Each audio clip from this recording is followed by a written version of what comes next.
before you go live. Thanks, John.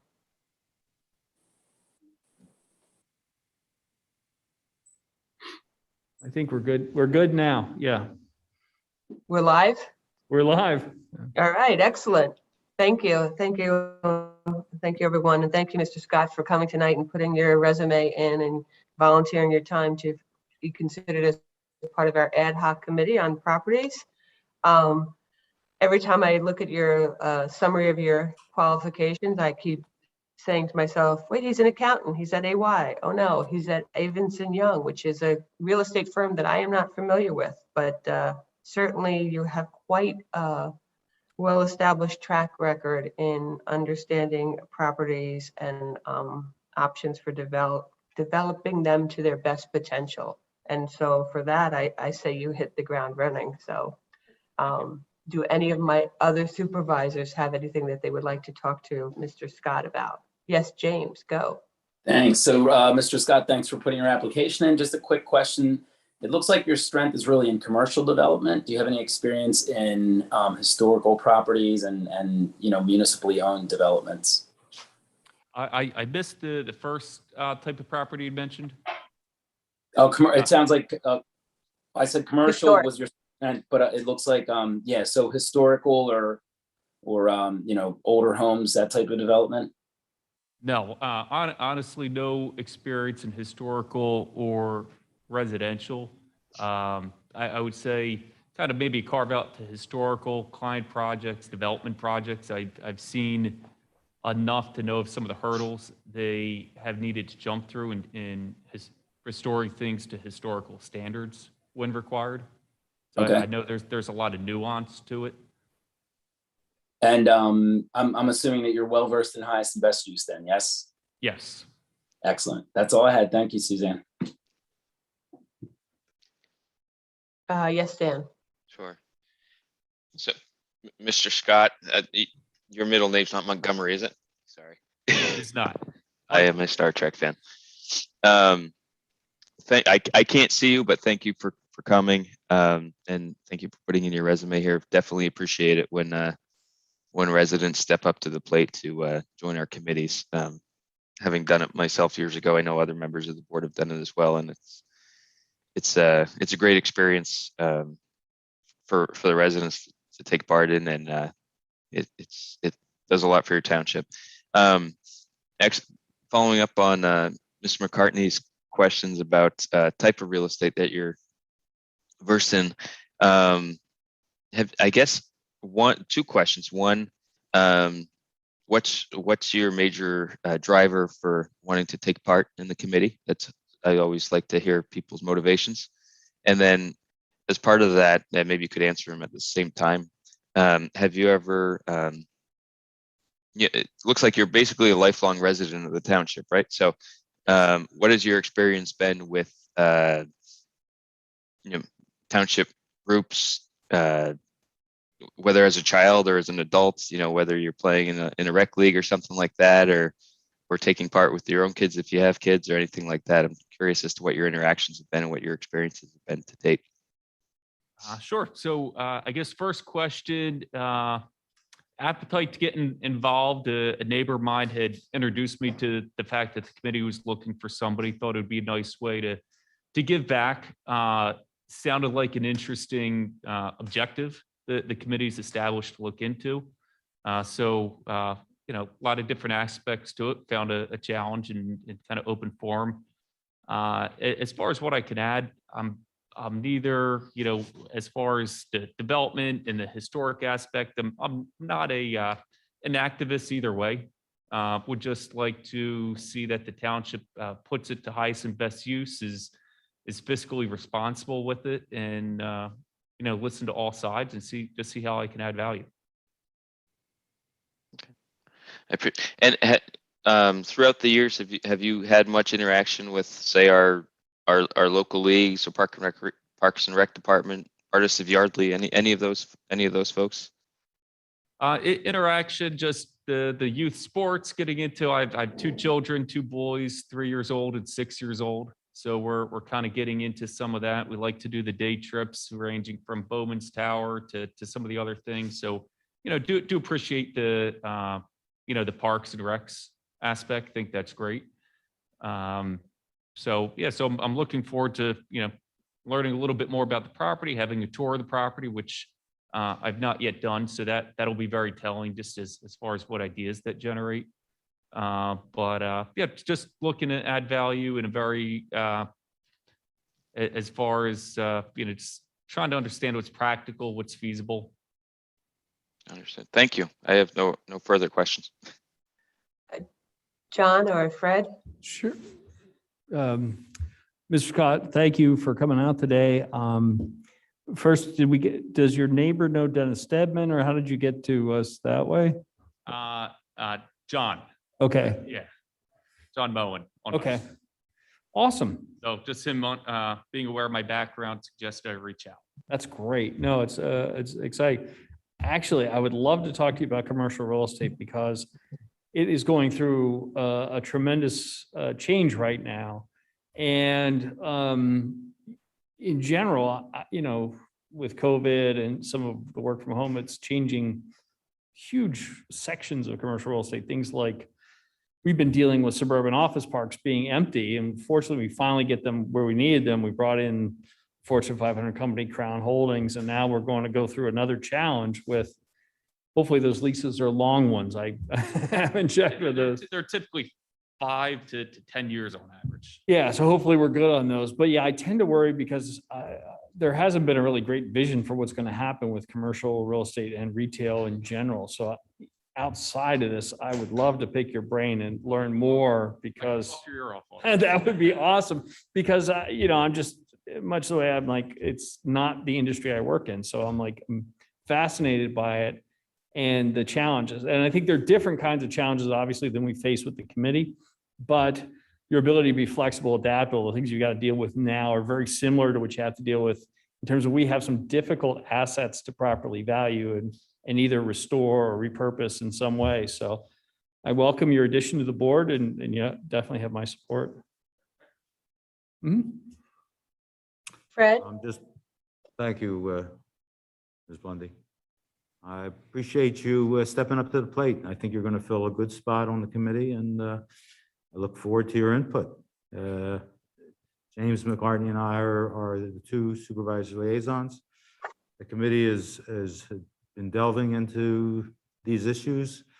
They're excited. I think from what I hear from Mr. Stedman, you're going to be a great part of the team, and I hope to see some great results from you and the rest of the committee in the future if we all do our part tonight.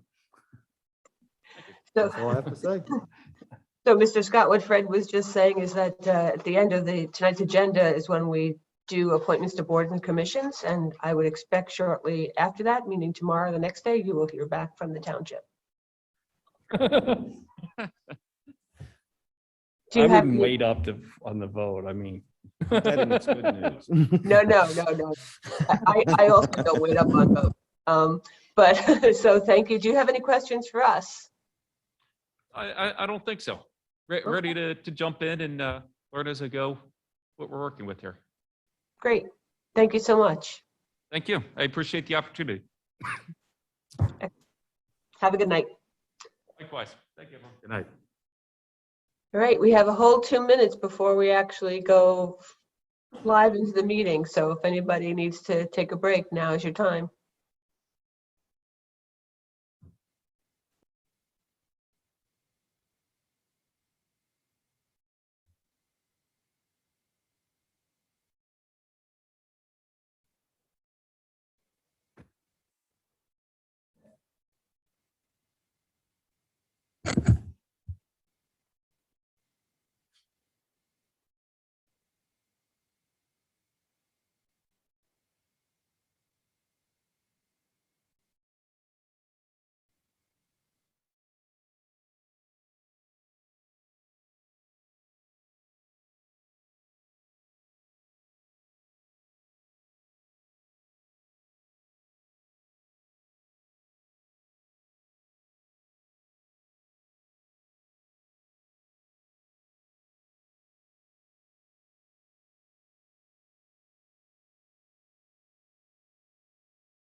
Kurt, or do you want to start the kickoff with the whole how to call in and stuff?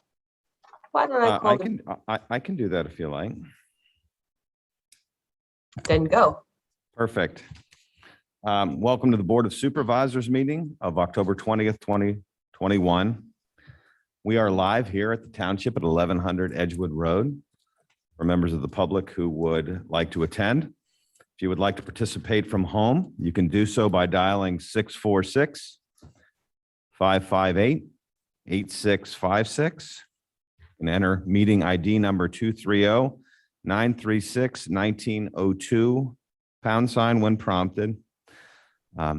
If once you do that, a moderator will come in to prepare you and for the appropriate time for your comments. That's it.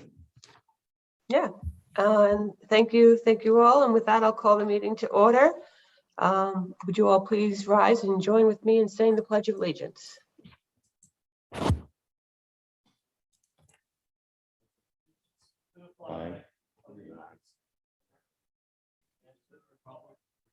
Okay. One And to the- nation, under God, Under God, indivisible, indivisible. liberty and justice for all.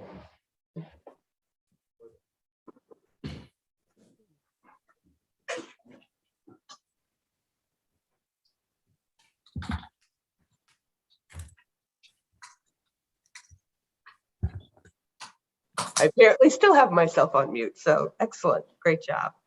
Call the roll. James, are you here? I am.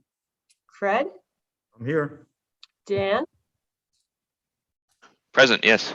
And John? Here. Excellent. With that, we have a quorum. And James, did you want to make a motion? You too are on mute. There it is. I couldn't take myself off. So yes, there is an agenda item. I believe it's 11A on tonight's agenda that I would like removed from the agenda. I'll second that. Okay, so just for the people following along at home, the agenda item is listed as reconsider township position regarding participation or opposition for Jennings Zoning Hearing Board Appeal number 21-1914. And James's motion is to remove that from the agenda, meaning that will not be a topic discussed tonight, with Dan's second. If I could just weigh in, Madam Chair, and what that would mean if that motion passes, that means that the township's position, which is currently to oppose the application, would still be in place. So that, just so everybody understands what that means if that's removed from the agenda. Thank you, Dave, for that. So with that, is there any discussion by the board? Move to call the question. Should we see if there's any public comment or go right away? Hold on.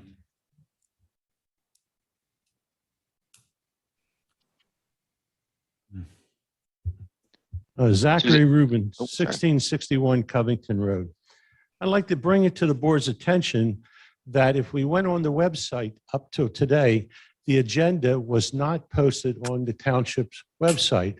So I just want to know, number one, why not? And number two, so, this is an agenda item and this is the first time I have seen it coming to this meeting to get this agenda. Okay, so Mr. Rubin, I appreciate your comment, but it's not really germane to the motion. So can I see if there are any other public comments related to the motion? Well, I'd like to challenge the ruling of the chair on that. We're talking about an agenda item, and I'm saying that this agenda item was not publicized that the way it should be. So I do believe that's a germane. So I would challenge the ruling of the chair. I'll answer the question quickly. There was a problem with the cache that I became aware of at 5 o'clock today through Google and a couple of service providers that I had contacted the gentleman who posts things on the website. There were some things like Edge, it could be seen. Google, it could not be seen. There was an issue that was, I believe, has been resolved in about the last 30 minutes. Well, thank you very much for that explanation. That's all I asked for. Yeah, and I will also add that I had seen, what it's worth, I had seen it out on various sites on Facebook, so I had assumed it was out there. It was actually, this particular agenda item was called out in at least one post, so My apologies, Mr. Rubin, and my apologies to anyone else who was not able to see the agenda. Any other public comment? No Go on public up, sir. comment. I'm sorry, there's a member in the audience who's coming up to the podium. Yes, hi. My name's Dave Rischel. I'm a resident of 220 Meadow Drive. Could you spell your name? Only because we have somebody who's taking minutes and that would help her as far as that's Yeah, concerned. you bet. It's Rischel, R-I-S-H-E-L. And again, I live at 220 Meadow Drive, and I just would like to support this being removed from the agenda. I think myself and a lot of the residents in the community, we kind of like to wait for the zoning board process to be finished before, any other action is considered. And related to this, since it's kind of related, I also want to thank Kurt and his staff for coming down to our community after the flood, and there's been some action taken. So we very much appreciate that. Thank you very much. Thank you, Mr. Herschel. I'm sorry, was there public comment on the line, John? Is that what you're trying to tell me? There's no more public comment here. Dave, is there anybody on the phone? No. No more Nobody on the public phone, comment Suzanne. online. Okay, thank you. Then with that, John, we'll call the question, and all those in favor of the motion, please signify by saying aye and raising your hand. Aye. Aye. Okay, the motion passes unanimously. With that, just a reminder that public comment on agenda items will be taken as each agenda item is discussed. And with that, we're on to item number 4, COVID-19 update. Kurt, is there an update? I do not have an update for this evening unless there's a question for me to answer. I don't see any, Suzanne. Okay, neither do I. So then with that, we are on to community announcements. Okay. Reminder for during this portion of the agenda, residents and youth organizations may call in to make a special announcement or to contact the township at admin@lmt.org to request a special announcement be added to a future agenda. Parks and Recreation in-person opportunities like Sunset Yoga, Goat Yoga, Art Zumba, and more are now available. Go onto the website, lmt.org, under Park and Recreation. Hopefully there's not a glitch with clicking that on. If there is, I promise we'll address it quickly. Election drop-off can be done at the Yardley Branch Bucks County Free Library right here across from the Township Building at 1080 Edgewood Road during the regular hours of operation from October 18th through November 2nd. Prescription medication take-back day on Saturday, October 23rd. That's this Saturday, from 10 a.m. to 2 p.m. at the Lower Makefield Township Police Department here at 1100 Edgewood Road. Lower Makefield EAC is seeking volunteers for the 2021 tree planting project. This year we'll be planting approximately 350 trees at Patterson Farm, October 23rd. To sign up or for more information, you can go onto our website on the homepage at lmt.org. Electronics Recycling Day at St. John the Evangelist Church, 752 Big Oak Road in Yardley, Saturday, November 6th from 9 a.m. to 1 p.m. As a reminder, November 6th is the Veterans Day Parade on Edgewood Road. Interested sponsors and participants can call the Recreation Department for Kathy or email her at kathyh@lmt.org. That's all I have. Thank you, Kurt. And I would just like to add that at Cole Emmett on Sunday, October 24th, they will be hosting a blood drive. People's lives are saved by donated blood every day. My family certainly has been the recipient of same. So redcrossblood.org, look for Cole Emmett under the sponsor code and be a part of saving a life. Anybody else have anything they want to add? Okay, then we're moving along to agenda item number 6, consider approval of minutes for October 6th. So moved. Thank you, Dan. Is there a second? Second. Thank you, Fred. Any discussion? Any public comment? No Nothing public here. comment? Then with that, we'll call the question. All those in favor of the motion, please signify by saying aye and raising your hand. Aye. Aye. Aye. Great, the motion passes 5-0. Agenda item number 7, the treasurer's report. Fred? Make a motion to approve the September interfund transfers in the amount of $1,540,763.63. Is there a second? Second. Thank you, James. Any discussion? Any public comment? No public comment here in the room. Thank you. With that, we'll call the question. All those in favor of the motion, please signify by saying aye and raising your hand. Aye. Aye.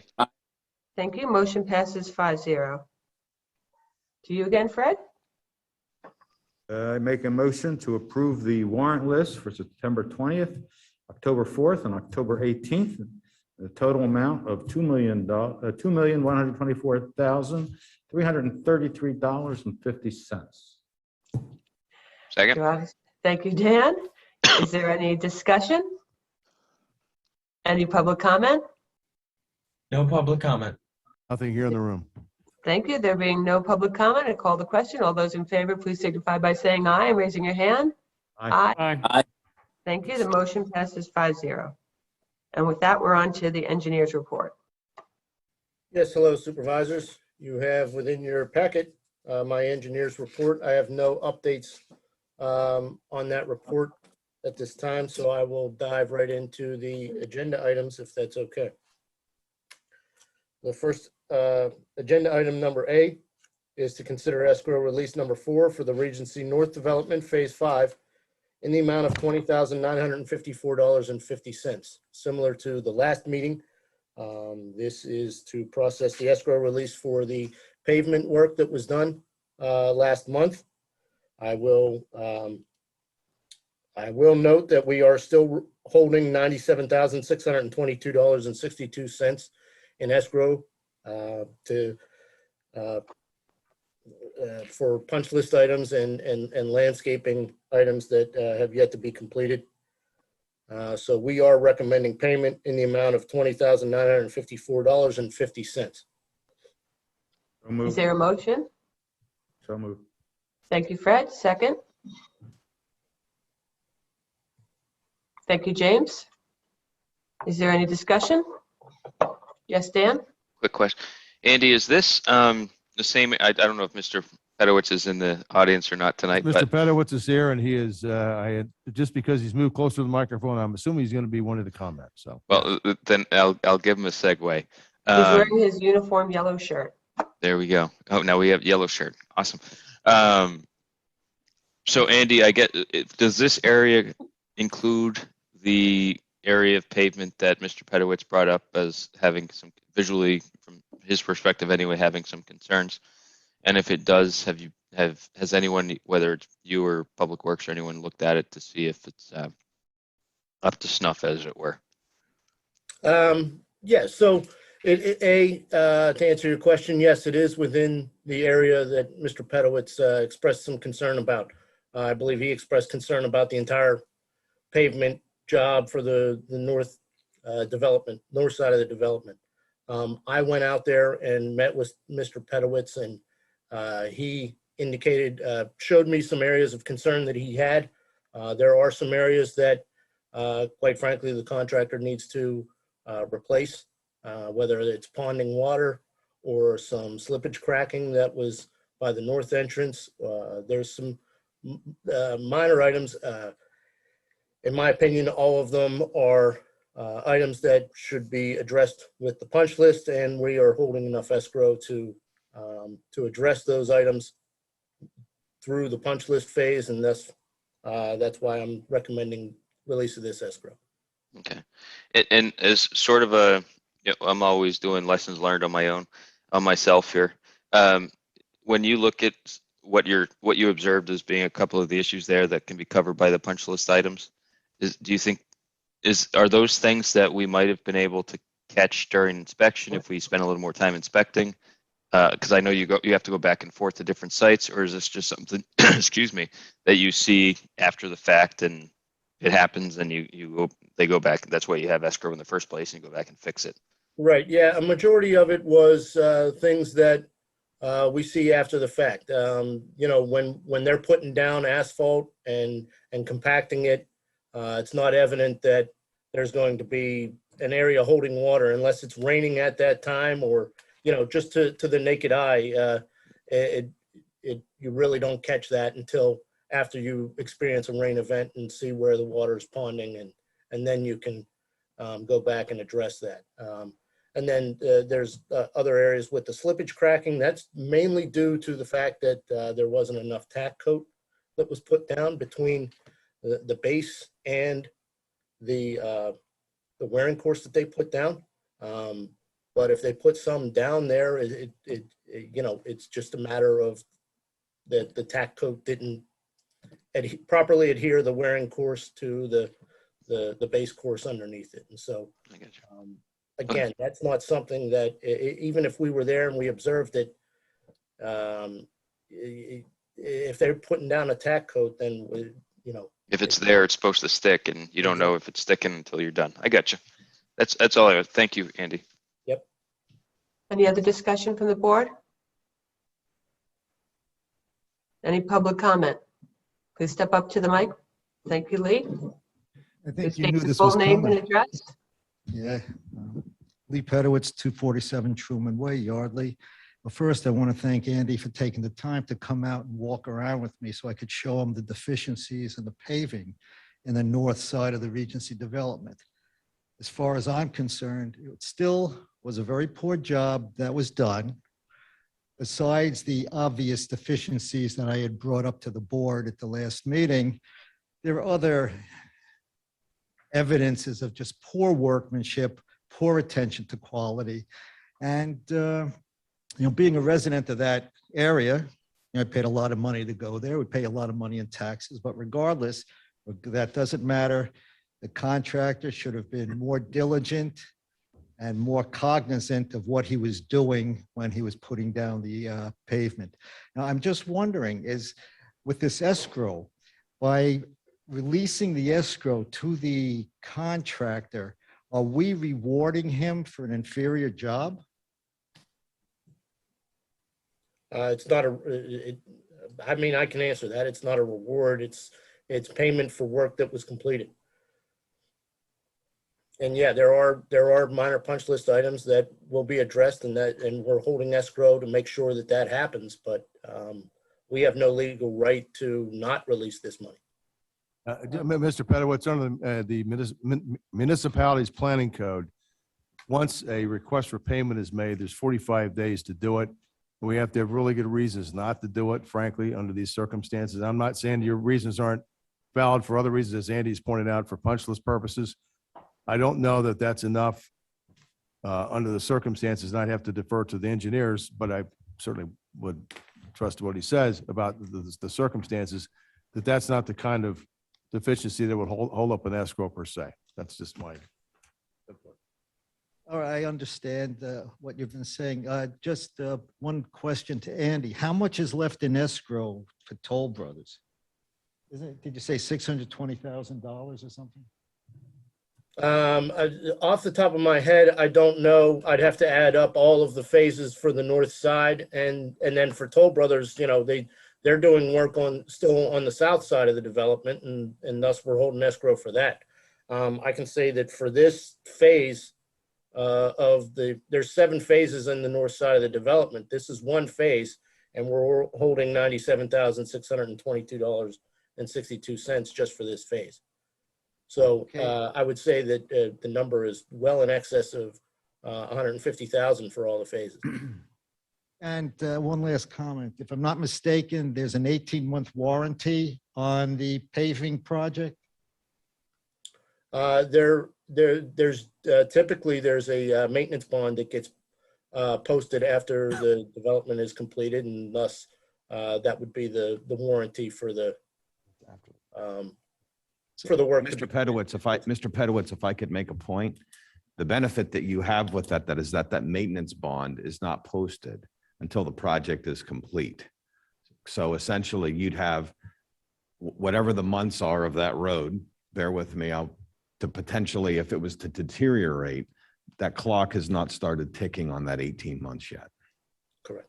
Okay, so just Which is good news, because in the end, if it hasn't started yet and they don't get done for several months, you're going to get the benefit of 20, 21, whatever, however many months that would be.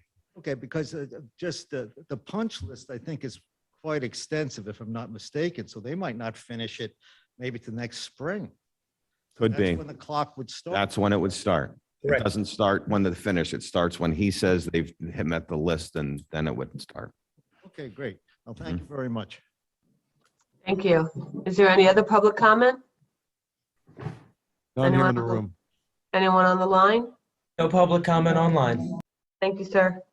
Okay, with that, I'll call the question. All those in favor of the motion, please signify by saying aye and raising your hand. Aye. Aye. Aye. Excellent. Motion passes 5-0. Thank you.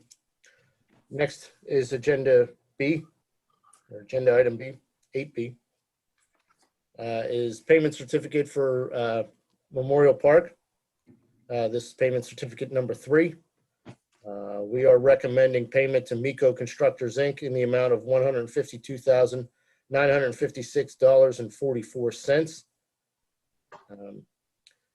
The amount of $7,422.60 is being retained as 2% retainage that we do on all of our capital projects. This is for work that is the paving of the parking lot, paving of the trail, paving of the tennis and pickleball courts, and some fence work. So that work is completed and satisfactory, and thus we're recommending payment. Is there a motion? Move. Second. Second. Thank you, Fred, for the motion and John for the second. Is there any discussion? Quick question, if you may. Go ahead, Dan. Andy, are all the, and this is pre-paving, so I just want to make sure they're okay, but we talked about this a while back, but pre-paving, there were some drainage issues going on in the sort, what I'll call the backfield on the other side of the trees there. Are you comfortable that all that's been fixed and there won't be any issues? Yeah, they Going forward. did address those. They went back and added more stone for the base to the trails before they put down the asphalt for the trail.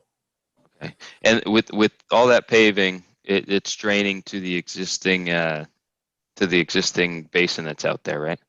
Well, there's Oh, there are a couple of them. Sorry, go ahead. yeah, there's a Explain, couple please. basins, but also there's the I guess the north portion of the tennis and pickleball courts that drains back towards the parking lot where there are 2 inlets, and then those inlets then take the water to the existing basins that are there. So yes, it gets there, but it's pitched.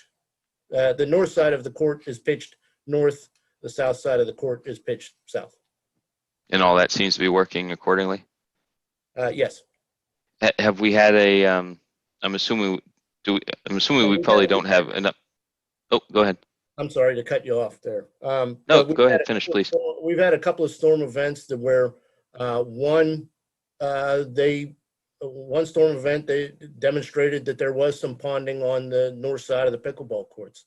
And so we had them remove a section of that asphalt court and put new asphalt down so that it could get a better grade or a better pitch onto that. Yeah. So Good, thank you for that. Sometimes a little rain is helpful, so you can test it out a little bit. When do you, now this, with the, has the Conservation District come out to see things? You probably haven't gotten your cover yet to close it out, right? I'm assuming. No, we haven't yet. But we did just recently. I don't have the date of the letter, but we did receive a letter from the Conservation District that indicated that the permit was adequate, and the ENS measures were adequate, and thus passed. Okay, good. Thank you. Is there any other discussion? Is there any public comment? None here in the room.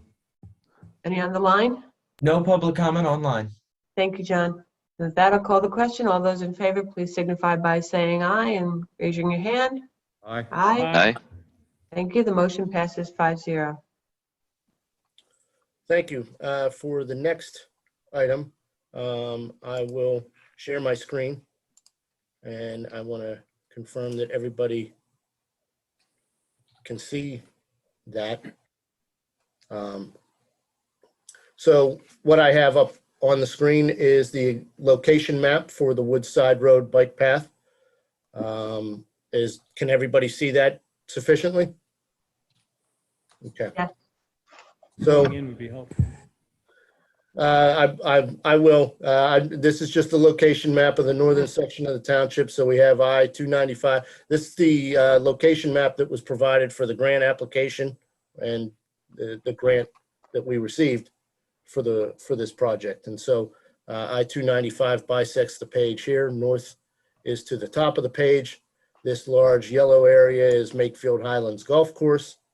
And so the existing bike path in the area is in yellow, and then the blue area is the proposed bike path that extends from Merrick Road east down Woodside Road down to Taylorsville Road.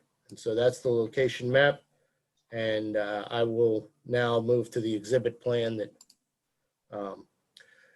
Supervisors, you have an exhibit plan in your packet. It is very similar. There's no major changes that we made to the exhibit plan. The only thing we did was add some color to it and make it a little more palatable for presentation purposes. But we made no changes to the design that you have in your packet there. So starting out, we will start by Merrick Road. If you'll remember when we had discussed this in obtaining the grant application, there was a section of bike path on the south side of Woodside Road that extended beyond Merrick Road. It was our decision to bring the crossing across Woodside Road back to the intersection of Merrick Road. We believe that that's something that it's more expected by drivers. It would be more expected by users of the path. Instead of having a crossing in the middle of the block, we brought it back to the intersection at Merrick Road. So we're crossing Woodside Road, then we're making a right turn. Up north is the Makefield Highlands Golf Course. There's an existing fence that is shown just inside the right-of-way. That I believe that's post and rail fence along the frontage of Makefield Highlands Golf Course. We are pushing the path up against that fence for two purposes.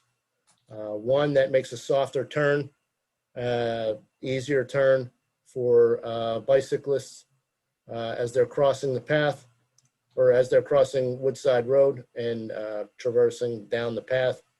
And then number two, this allows for a larger area in between the roadway and the path to install a drainage swale within crossing over with ADA ramps across Makefield Highlands Golf Course driveway. You can see, I'll zoom in here. These are utility poles. So we are trying to avoid the utility poles as best as possible so that we don't have to pay for relocating them. And also this provides a gentle meandering of the path instead of just a straightaway. Also in this area, what we've done is the existing roadway on Woodside Road has approximately 7-foot wide shoulder. So this white line is the edge of the travel lane. It's a white line that's painted on the roadway, and the existing shoulder extends beyond that. We are proposing to saw cut that paving and eliminate that for one, that reduces our overall increased impervious impact for the trail. And two, it provides an opportunity for us to bring the trail up closer to the roadway and away from some steep slopes that are within the back portion of the right-of-way that could propose a problem with grading when it comes to the grading design. So at this time, I will say the proposed trail is 8 foot wide. In this area, we are proposing to keep it 5 feet off of the edge of the travelway for a roadside drainage swale. And then the edge of the travelway would be, or the edge of the roadway would be 2 feet from the edge of the travel lane. So then moving further down Woodside Road, we're maintaining that 8 foot wide path, 5 foot wide swale or green space in between the path and the edge of the paving. And then also the edge of the paving would be two feet off of the edge of the travel lane. You'll see some steep slopes in this area. It's possible that we might need a curb or a cheek wall along the back of the path in this area in order to maintain existing grades in that area. I don't believe that this curb or cheek wall will be extremely expensive to the point where it'll have a significant impact on the budget of the overall project. But we have an opportunity to, if the board wishes, we could move the path a little closer. I simply would prefer to maintain that 5 foot distance from the edge of the paving for drainage purposes and the reasons I indicated previously. So moving further down, we're coming up to Makefield Drive. There's an existing fire hydrant, which we do not want to relocate. And thus we're bringing the path back behind the fire hydrant and crossing over Makefield Drive a little further back from the intersection. We're placing a stop sign and a stop bar there because the crosswalk is set back from, set along the curve of the intersection. Crossing over Makefield Drive, we will have a crosswalk and 2 ADA ramps on either side. Again, we are relocating the path back behind an existing utility pole so as to not have to relocate that utility pole. In this section, we are, again, an 8 foot wide path, 5 foot wide drainage swale, and then 2 feet from the edge of the road to the edge of the travel lane. In this area, we choke it down to 3 feet. It's not shown on this exhibit plan, but I believe it might be shown on your exhibit plan that there's an existing utility pole in this location. And so we are moving the path around the existing utility pole. So moving further east, as you can see, we're approaching Clearview Drive. Again, there's not much change to the design. All of these grades will be obtainable when we put in the path, and so there won't be that much adjustment of the existing grade that's out there. We are avoiding utility poles and signs where needed. So then moving down to Clearview Drive, there's a crossing across Clearview Drive as part of the Delaware River Joint Toll Bridge Commission project along Taylorsville and the improvements that they made along Woodside Road. They installed a curb at Clearview Drive. So everything further east from Clearview Drive, there is a curb along Woodside Road where there wasn't before. Again, we have a crosswalk across Clearview Drive with a stop bar and a stop sign. We have ADA ramps on either side of the crosswalk. We're moving the path back behind a couple of utility poles And then because there's a curb and because, as you'll see a little further down, we have some tight real estate, some existing trees that we don't want to remove, some grading that we don't want to disturb. So we are moving the path 2 feet off of the edge of the curb at this location. Moving further east from Clearview Drive. Again, we are maintaining a 2-foot grass strip between the 8-foot wide path and the roadway. Here's the woods, the existing wooded area. Also, there are some utility poles in this area that are located approximately 12 feet off of the edge of the curb.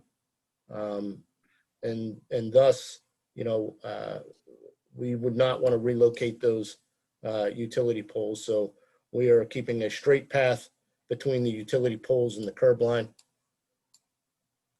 down further east down Woodside Road. Moving further east, there are two properties that we obtained easement from. So these areas in here are the easements that we obtained from the property owners. These would be access easements to install the path and for public to use the path. There are driveway crossings that we are proposing to make at grade driveway crossings, thus no curb on either side of the driveways. Again, we are an 8-foot wide path, 2 feet off of the edge of curb. And in this area, it looks like we're about a 7-foot or 7% longitudinal slope heading down Woodside Road. Then coming to the last 150 feet or so, as we're approaching Taylorsville Road, what we are proposing is to meander the path, and even further back at the top of the 7% slope, we're going to have advanced warning signage, letting bicyclists know that they're approaching a steep slope. And in this area, it's our intention to meander the path. We're adding some bollards that would be spaced wide enough to get a stroller through, but still narrow enough to make a bicyclist think twice about moving through there with their bicycle. And then once we get down to the bottom towards Taylorsville Road, again, we are putting in like almost an S-curve on the path. And in this area, between the roadway intersection and the S-curve, I would like to see some landscaping. We're proposing some small shrubs, nothing that would prohibit sight distance or create sight distance issues, but still shrubs that could, if somebody went off the path, it could break their fall. It's your bailout spot, Andy. Yes. So then we are proposing a crossing across Taylorsville Road and a small portion of the path to go behind the existing guide rail that was put in place as part of that PennDOT or Delaware River Joint Toll Bridge Commission project. So this path will actually be behind the existing guide rail. There will be two openings in the guide rail, one to go behind the guide rail and then one to come back in front of the guide rail and cross over Woodside Road. There will be a crossing at Woodside Road, an ADA compliant ramp to be installed as part of this project on the southeast corner of the intersection. And then that will ultimately tie into a path that is being constructed by the Delaware River Joint Toll Bridge Commission, who will then take that path from this point down to the canal towpath. So that's the conclusion of what our concept design plan is. We have not we haven't gotten too deep into drainage design or grading design, simply because we want to have a direction forward on the location and the position of the path before we get too deep into those design items. So at this time, I'd like to see if there's any questions.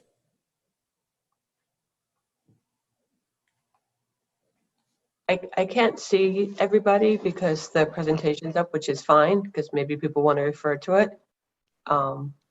I will say I remain in the position I've been in for a number of years, I think since 2018. As much as I've been waiting for those bike paths since we built our home in Clearview Estates. We were part of what all of the original builders were led to believe was going to happen. Because the bike path literally goes through my backyard, I feel the need to continue with my recusal. And so I will ask if any of the other supervisors would like to start the discussion. I can ask a few questions, Suzanne, if you can hear and see me. Sure, go ahead, Dan. Sure. So, Andy, actually, this is a good place to start. I'm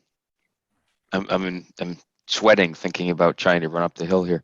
What you were saying, excuse me, it's about, is it 7%? Is it 7% the steepest slope you have here, or is it above that a little bit? The steepest longitudinal slope is approximately 7%. Yes. Okay.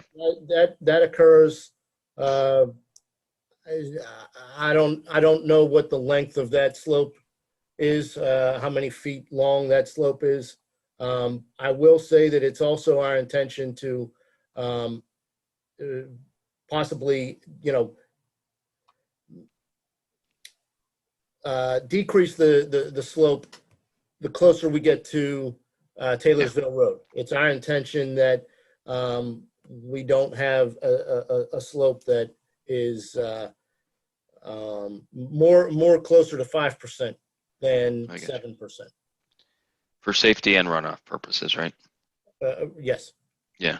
Your comment on the bollards made me laugh a little bit because I was envisioning thankfully I don't have to do it anymore, but I was envisioning my double stroller trying to get around those things back when I used to do that. But no, I think that's a good idea. As you continue, so it's basically an 8-foot wide paved path the whole way. I know you're working on your grading and drainage, so I'm not going to bug you about any of that stuff, but generally you're working in drainage between the Woodside Road and the path, right? That's primarily going to sheet flow it through a swale. Yeah, generally. so I mean that would address. There's two components to the stormwater management. There's water quality and infiltration into the ground, and so that's our intention, is to get it into a roadside swale that, if possible, we can put some check dams into that roadside swale and retain some of that water and allow that to infiltrate into the ground. But also at Clearview Drive, if I may, I will go back up to that area. So just east of Clearview Drive, there is an existing stormwater management basin that was built for the development.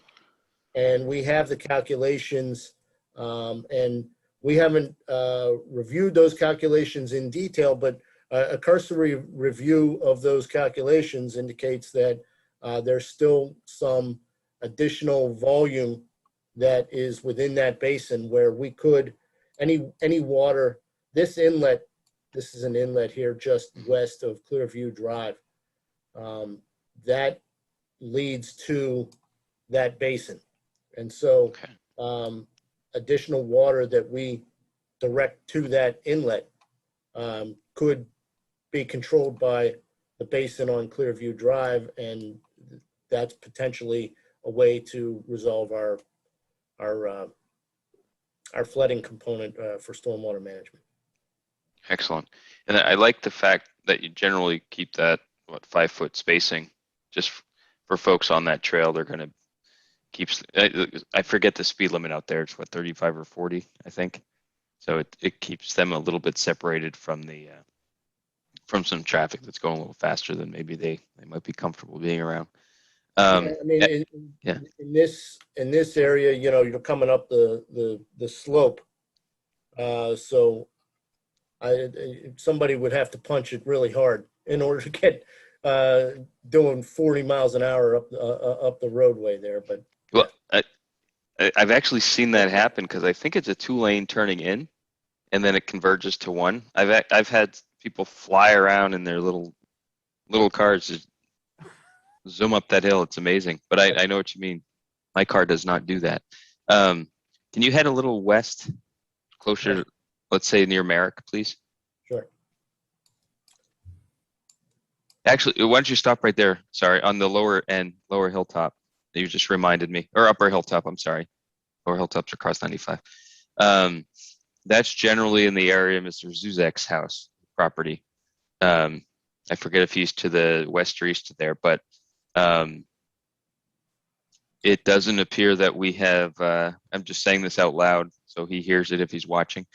We have stuck to what we said previously and are keeping the path to the north side of Woodside Road and are not going across his property on the south side, correct? That's correct. Yeah. In fact, if you'll see this this line right here in the corner, that's the corner of his property based on our survey. And you can see the existing path does come up to his property and then stops.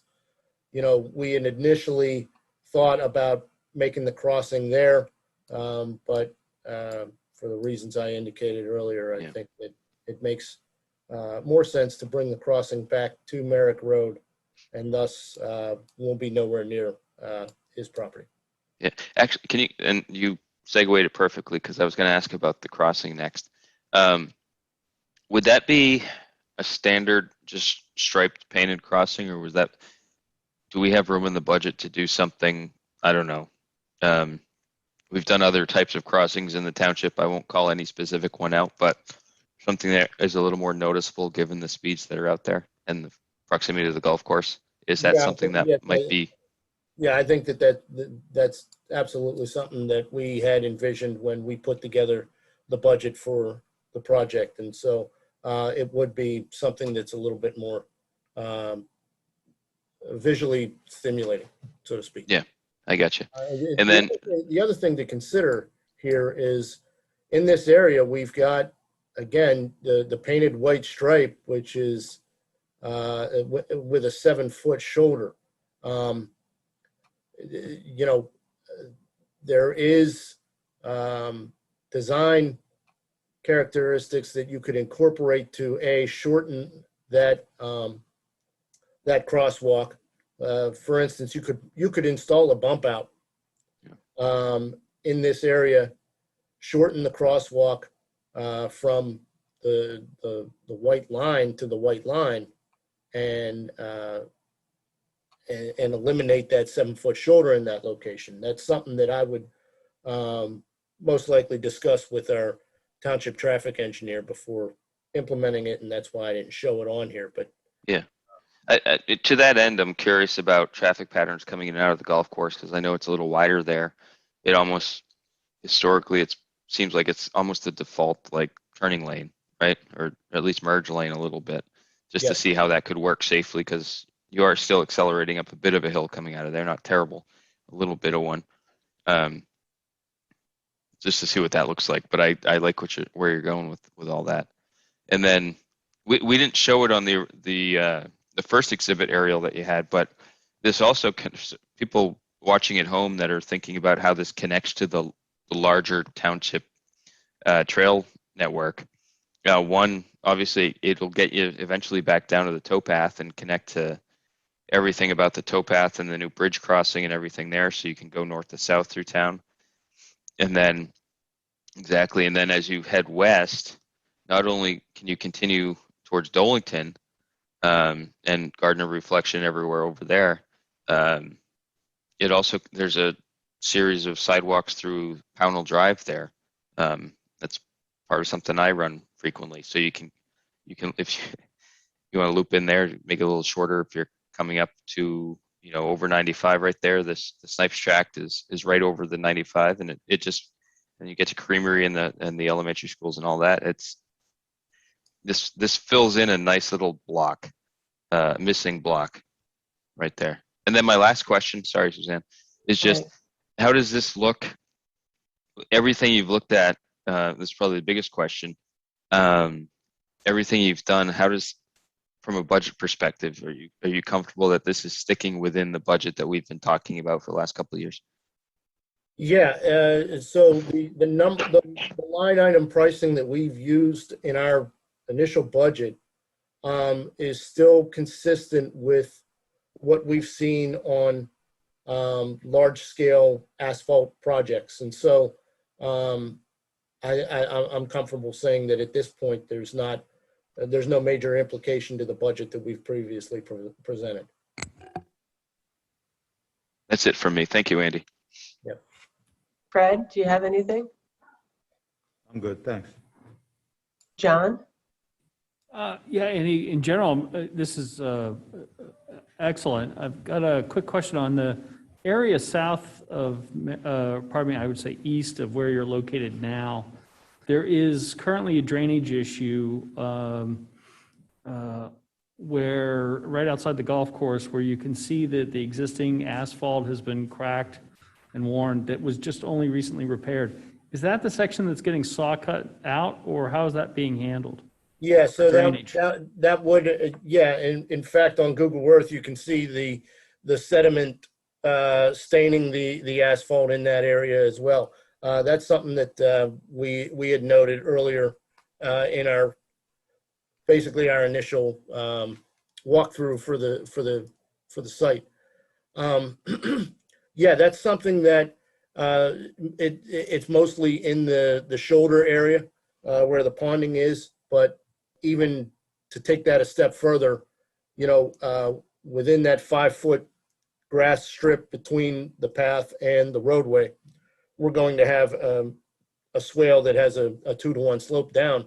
And so that is going to provide the low point that allows the relief for any water that's sitting on the roadway or any water that's coming off the roadway to get into a drainage channel. So yeah, this will address that.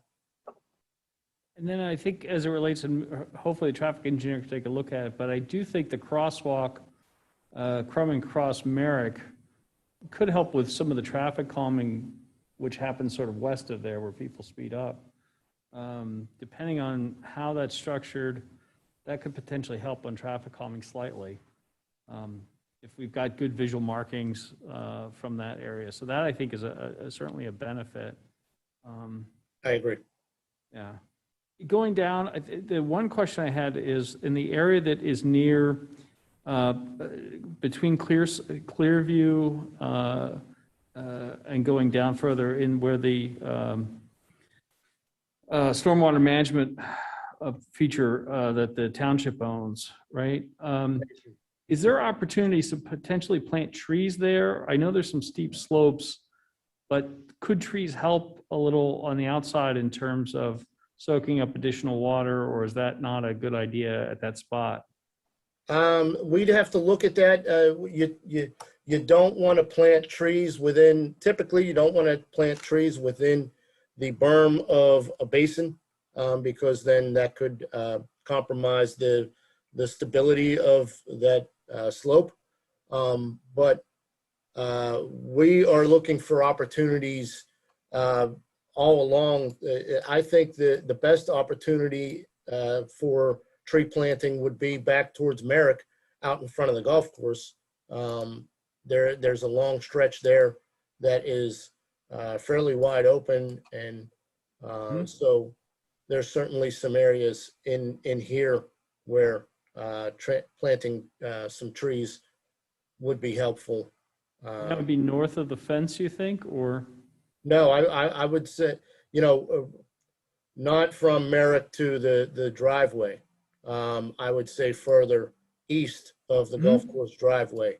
And that would be in front of the fence. Okay. And I don't want to plant trees, large trees with shallow roots close to the trail, simply because we're seeing that as we're repaving a lot of the trails throughout the township, that a lot of the roots are causing the trail to upheave. Yep. And so we don't want to do that, but yeah, I think there are some opportunities along in this area to plant trees, which would help with not only water quality, but yeah. Yeah. And that's certainly a challenge there. Well, this is very good. Thank you. I appreciate, that's all the questions I have. James? No questions at this time. There I am. No questions at this time. Thanks. Okay, thank you. And Andy, when you say trees, right, you're also thinking about large shrubs / bushes, right? We're not going to give up the idea of plantings just because, obviously we don't want to undo any trails that we've built, but if trees don't work, then there may be some other kind of living plant that would help, correct? Right, absolutely. Yeah, this is a total landscape concept and not necessarily regulated to just trees. Okay.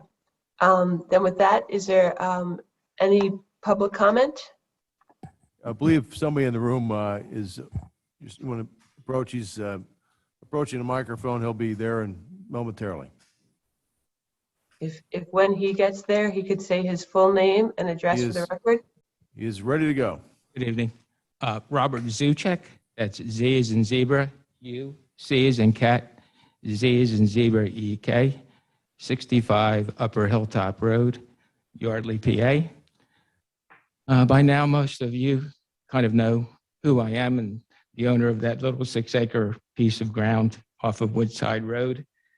I just have one question, Andy. At the crossing at Merrick, has there been any discussion about putting something similar to like a school crossing light where it would be like flashing lights to warn cars that is an upcoming pedestrian crossing? That may help lower that speed limit on Woodside Road. I mean, nobody does 35 miles an hour on that road. And I've seen people pass me coming up from Taylorsville when it was only 2 lanes on a double stripe yellow going up that hill. So I don't know if that was ever considered for that. That's certainly something that we will discuss with the township traffic engineer when we have that meeting. Okay, that's good. Other than that, most of you know that Joanne and I own that farmland behind our house across from Makefield Highlands Golf Course. It's my wife, Joanne, and we would like to thank all the members of this board, especially Dan Grenier and Mr. Lewis, the township manager, Mr. Ferguson, township engineer, Andy Buckle, and members of past boards of supervisors and Parks and Recreation boards for answering all of our questions, addressing all of our concerns, and listening to and taking into consideration our suggestions in the development process for the bike path. As Mr. Lewis well knows, this project has been a long time in the making, 21 years to be exact. He's worked long and hard to make this a reality. And again, we appreciate and thank everyone, past, present, who have kept us in the loop. And we believe that this conceptual plan presented tonight achieves all the objectives of the township, the residents of Upper Hilltop Road, Clearview Estates, and all interested parties over the years to link the bike path from Merrick Road to the Canal Path and Scudder Falls Bridge. and we urge the board to vote unanimously in favor of this plan that was presented tonight. Thank you. Robert, Suzanne, do you mind if I say something real quick? No, please do, Kurt. Thank So you. Robert, this item, just to wrap this in a bow for you, will be part of the 2022 budget that will be before the board. So the board, at some point, probably early in the year, Mr. Pokel has put the design together. We'll make a separate motion that'll be a public motion to reaffirm the design, any changes, whether they're a traffic engineer weighs in, and then that would require a motion for a public bid that would be advertised. And so there's still steps. My point to you is that, you know, you can certainly watch for that to see if there's any changes. There's not going to be any fundamental changes to what you're seeing, but that will still go forward early next year with those following those legal protocols before that's put out on the street to accept contractor bids. Great. And that'll make it 22 years. Thank you. Appreciate it. Is there any other public here in comment? the room. Any on the line? Thank you, Dave. No public comment online. Thank you, sir. Okay, then with that, there's no vote at this time, but thank you, Andy, for the good work, and we look forward to seeing further developments. Thanks, Andy. We'll get started on it right away. Okay, agenda item number 9, project updates. Kurt? You have before you the list of projects that we have. I don't know if I don't have anything specific to bring up unless there's a question that someone would have.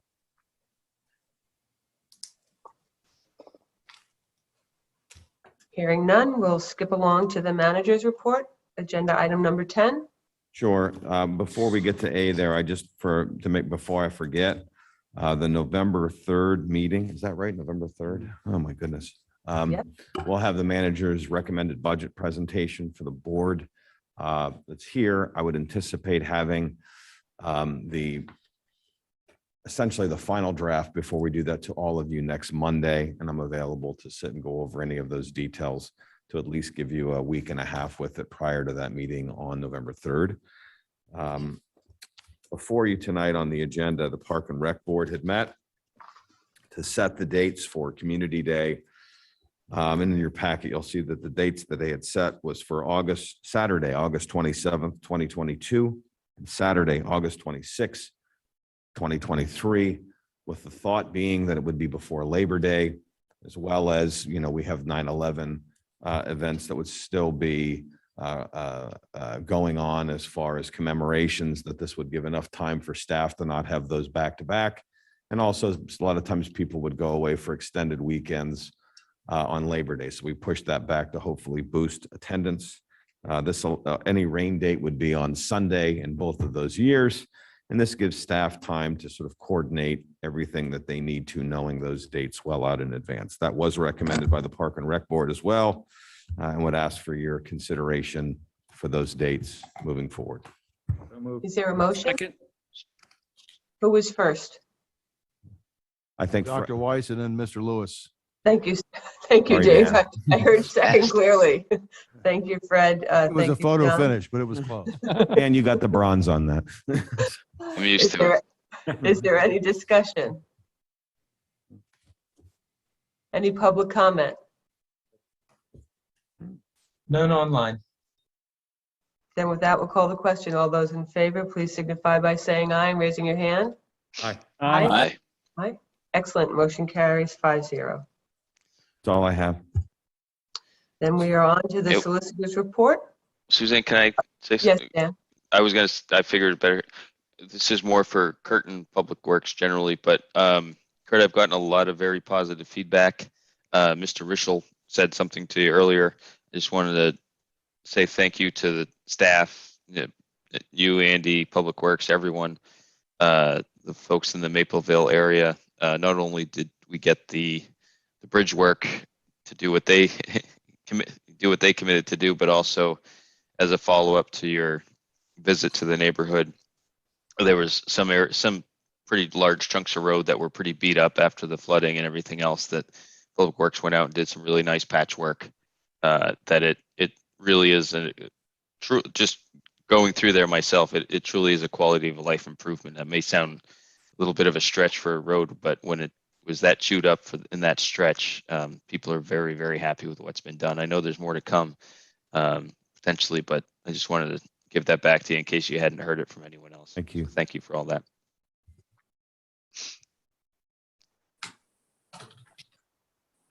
So Dave, it's your turn. Solicitor's Okay. report.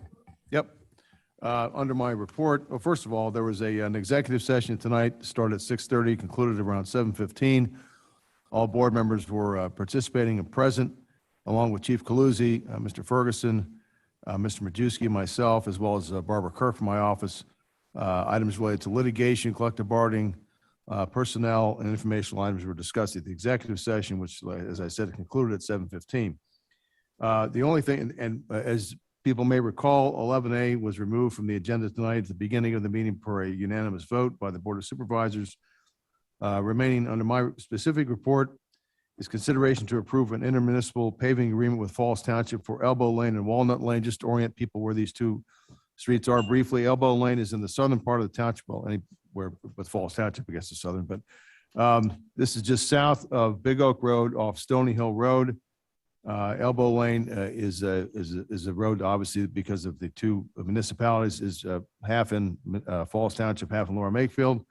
Walnut Lane is in the far southeast part of the township, just off of Yardley Morrisville Road, kind of south and across from Ferry Road in that area of the township.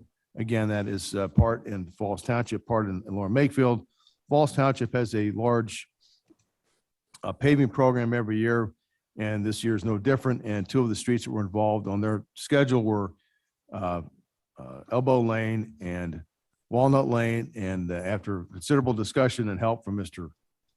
Ferguson, we were able to enter into an agreement, a proposed agreement, subject to the board's approval, to have those two streets paved for the amounts that are set forth in the agreement that were estimated by, I believe, Mr. Pokel's office. And these amounts would be payable no later than March 31st, but would certainly be a benefit to the residents of the township who live in those areas. And General Asphalt is the contractor who is a contractor who's done work in this township many times for different road projects. There are several provisions that protect the township and protect Falls Township as well. We believe this is now appropriate for consideration and approval by the board that would allow us then to tell Falls Township that once those roads are ready to pave, that they can proceed. Kurt, do you have something else to say? Oh, they are completed. Okay.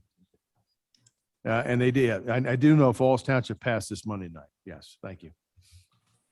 I make a motion to approve the intermunicipal agreement with Falls Township for Elbow Lane and Walnut Lane.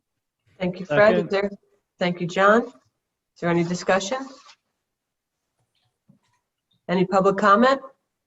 No Mr. public Pettit comment. apparently has a comment. None on the line, but someone's coming to the mic. Is that what I heard? Yeah, Mr. Pettit is coming to the mic. Okay, Dakota, thank it's you. 240, this is just a quickie, 247 Truman Lane, Truman Way, Yardley. It's Elbow Land or Elbow Lane?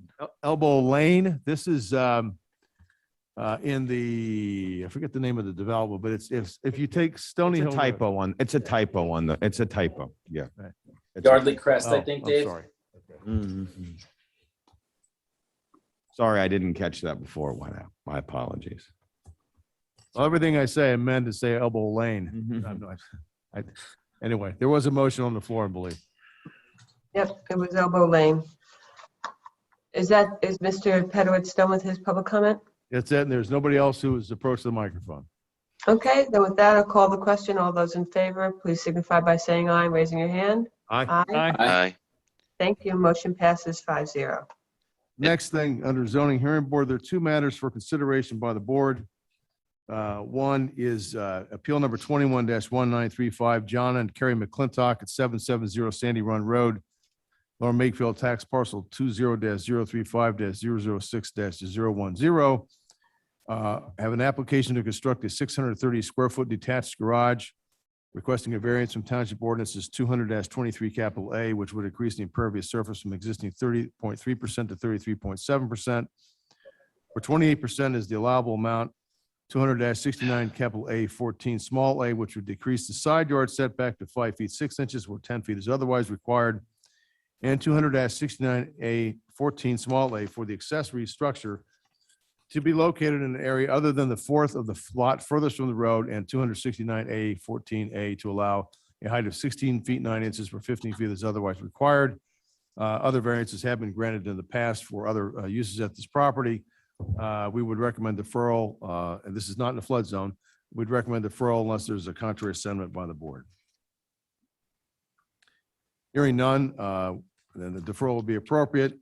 The second item, appeal number 21-1936, Lance and Robin Quinn, appeal for the property located at 808 Winthrop Drive, Lower Makefield, tax parcel 20-025-237. Applicants are requesting a variance from the Township zoning ordinance 200-23 capital B in order to install a shed which would increase the impervious surface from the existing 21.2% to 22.7%, where 18% is allowed. I do believe, as with the McClintock application actually too, that they are actually promoting some stormwater mitigation measures as well. And this property is in Yardley Hunt. We do not believe is in the flood zone. Therefore, we also recommend deferral unless there is a contrary sentiment. Hearing none, that's all I have. Thank you. Thank you, Dave. Okay, zoning inspections and planning. Good evening, all. In front of you, you have a resolution to adopt the 2021 Bucks County Hazard Mitigation Plan update. The plan has been approved pending adoption by FEMA and PEMA, and now the townships need to pass a resolution adopting the plan. This makes the township eligible for hazard mitigation grants, FEMA disaster grants. It also allows the township to gain points for the community rating system that allows our residents in floodplains who have flood insurance to get a 15% discount. And I don't know if anyone has any questions. The hazard mitigation plan was originally developed in 2004 and updated every 5 years. The last update was in 2016. I'd like to make a motion to approve. Go ahead, Fred. After you. I've got all the other ones. You can use it. Okay. Dan made the motion and I'm going to Fred get a seconded. gold medal, finally. Is there any discussion? Any public comment? No public comment. None in the room.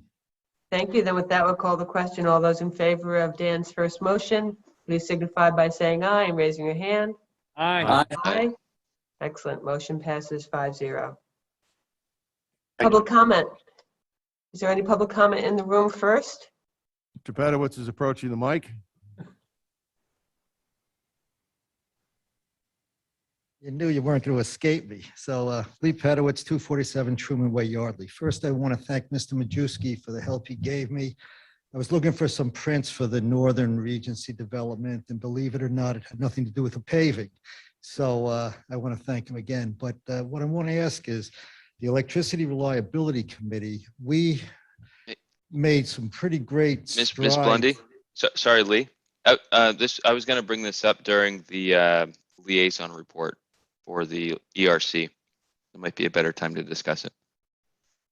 Will I get a chance to comment then? Oh, of course. Yeah. Oh, good. Make I'll a motion say in that a second, then it'll be public comment. Okay, just one last thing with the streets, the paving, getting back to the paving in Yardley. I think you were telling me last week the paving is dedicated, the roads are dedicated to the HOA over there? No, that I think they are not dedicated. I think the discussion was in your area, they are not. They're continuing. I think either Kurt or I did. They'll be privately owned by the HOA through the balance of the time that I guess in perpetuity, unless they decide they want to come back to the township. But that'll be a whole different story. But most of the time in many of the communities like that, the HOAs do maintain ownership and responsibility for all the other maintenance responsibilities. But just a question, like we knocked out one of the little islands, and I might have asked this list, we can pardon my bad memory, but we knocked out one of the little islands and it got paved over, okay. If we wanted to knock out the gates aren't doing anything. In fact, they're presenting a road hazard, to be honest with you.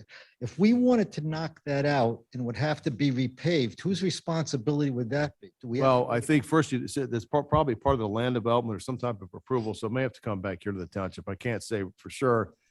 And after that, I'd have to look at some of the other factors. Okay, that but would know that. probably the first step would be to come to you, like to Mr. Majewski. Correct, but I would say this, in the end, that paving, and I'll take the perspective of the township, would not be the township's to repave. That would be a discussion if you thought that that was going to happen or wanted that to happen sooner rather than later, probably a discussion then that you would need to have with Toll. Okay, that's it. Thank you very much. Is there any other public comment? Not in the room. Thank you. Okay, then moving along to agenda item number 15, discussion items, the Comcast franchise agreement. Thank you. I had placed before the board details on a draft agreement with Comcast, which also included an executive summary on that franchise agreement. I've asked, so just to provide context as I did in previous correspondence, there's two cable companies, obviously, for Lower Makefield, Verizon and Comcast. Verizon's negotiation with the Bucks County Consortium has been going on for a number of years and has been quite contentious. We are at about a time when that agreement is close. Verizon will only do a 5-year agreement, and that is what other communities are approving. The remaining item with Verizon is what we call these PEG grants, which has to do with our TV channel. Their offer to the township or proposal to the township is unreasonably low. And one of the bases that's still sitting out there was the last Comcast agreement that we had for that PEG participation from 10 years ago, which was came out to $1,000 a year. So we have, and you can look in the executive summary to go over the various items that are in there. The one item that I want to pay particular attention to is the PEG grant proposal that is in here, which increases that PEG grant from $1,000 a year. That's how they break it out, but it is still entirely paid in a lump sum upfront, is for $28,661 or $2,800 a year. So it's about 3 times higher than the benchmark or the base that we have with the Verizon agreement, or as a basis with comparison for the Verizon agreement. So I worked on this. This was a joint negotiation with Newtown Township and Cohen Law Group. If you get real technical on your questions, I probably cannot answer them. I do have the gentleman, Mike Roberts, who was the legal counsel for this, who could participate if you all wanted to in a future discussion. But my hope would be that if we pass the Comcast agreement first, then we would finalize Verizon. The passage of this, though, does have an ordinance, public meeting notice that would have to be advertised, that we could do at a subsequent meeting. My hope would be to try to move on that sooner rather than later, with the hope of those PEG grants from both of those franchise agreements go to update to HD cameras and all of the things that we know are some of the antiquated equipment that we have from 10 or 12 years ago when we first purchased it. So again, I'd refer to the executive summary that was provided, which is 6 pages long. And then you have that proposed agreement in front of you.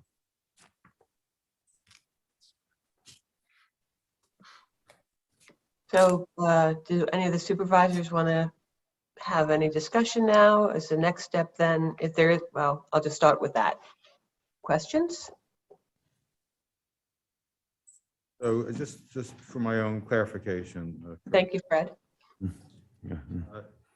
So the Comcast franchise agreement, that grant is 3 times higher than it was, or? Correct. And also, because I didn't clarify this, the Comcast agreement would be for 10 years. Comcast is not, the Verizon agreement. Verizon is trying to retain this sort of maximum flexibility to what appears, at least they're trying to posture to get out of the cable business. Comcast has no such inclination and are more than happy to do a 10-year deal. That's the other big difference. Yes. So right now, Verizon's offer is significantly lower than the $1,000, about the same as the $1,000. Close to it. Correct. Yeah. Okay, so hopefully if we agree to the Comcast franchise agreement, we'll be able to negotiate further. And so the difference, just so we're clear, even though it's a lump sum upfront, as part of the negotiations, it is based upon an annual breakout. So in other words, I'll just use the example. This is 28,000. I say 2,800 a year.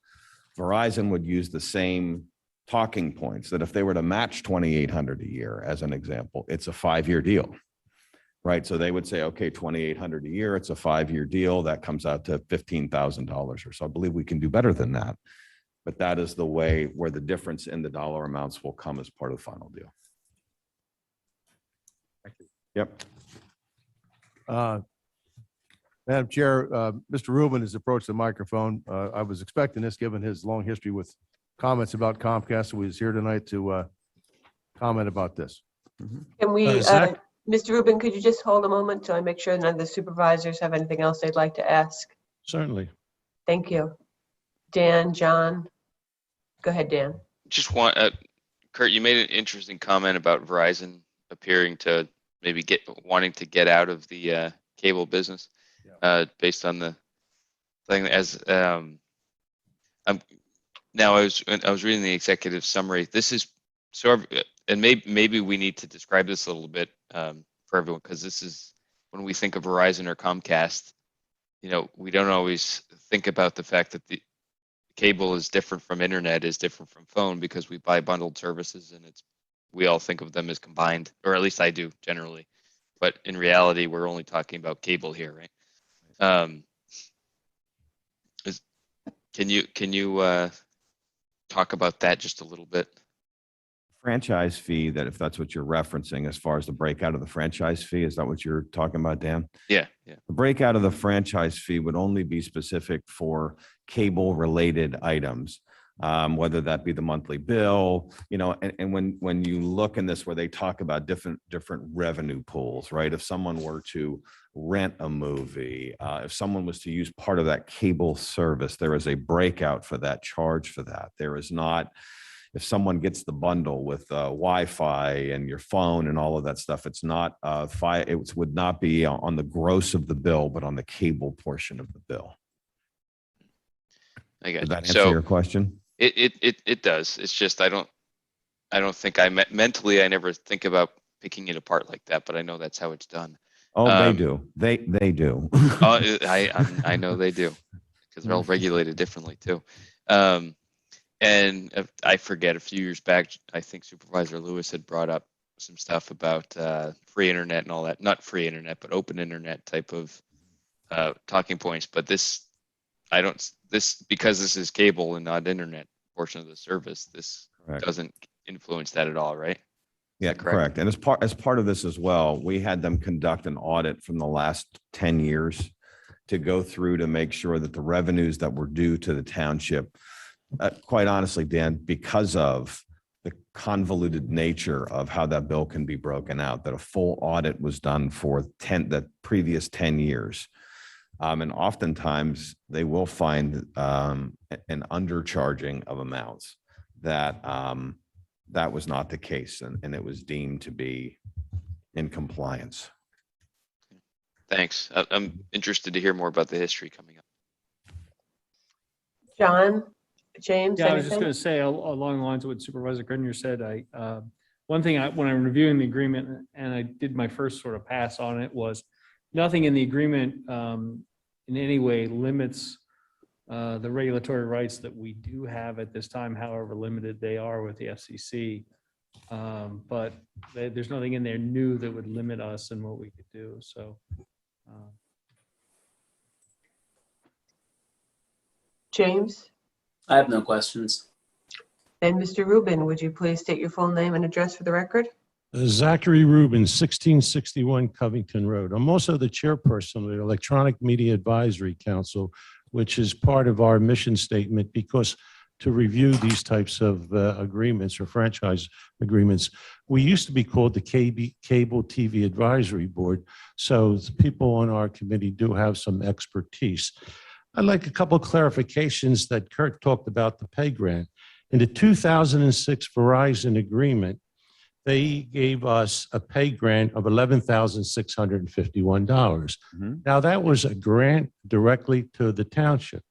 However, in this new Comcast agreement, which talks about $28,661.23, it says Comcast reserves the right, as allowed by law, to pass the grant through to subscribers and spread it out over the entire term of the franchise. Correct. So to me, they're going to charge that money back to the subscribers of Comcast, whereas the Verizon was a direct grant from their profit. This is a direct pass-through. So my point is, why 28,000?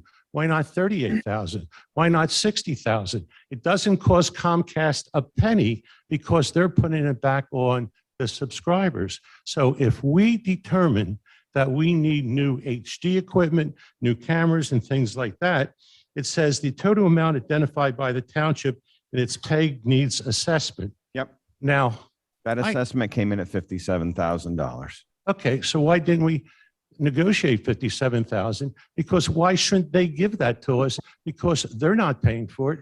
The ratepayers are paying for it. Precedent for that would be that the maximum that a cable company would participate based upon what that evaluation would be when there are dual companies in a town would be 50% of that estimate that was provided. Well, is that a past practice? Is that Yes. part of the FCC? Is it the Telecommunications Act of 1996? Where does that 50% come in? I will have to defer to Cohen. This was their expertise. This is what they have followed with the consortium bidding grant that's going on now with Verizon and as well as going on with the consortium with Comcast. So I will defer to them, Okay. whether that is in legality or through precedent with agreement. Okay, well, I'd just like to make a comment. It's not that they're tripling the Verizon grant.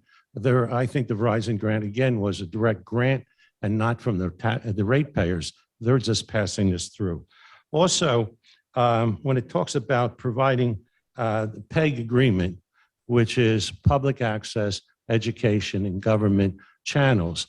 Now, we do not have public access channel. We have one reserved, but we have not exercised that right.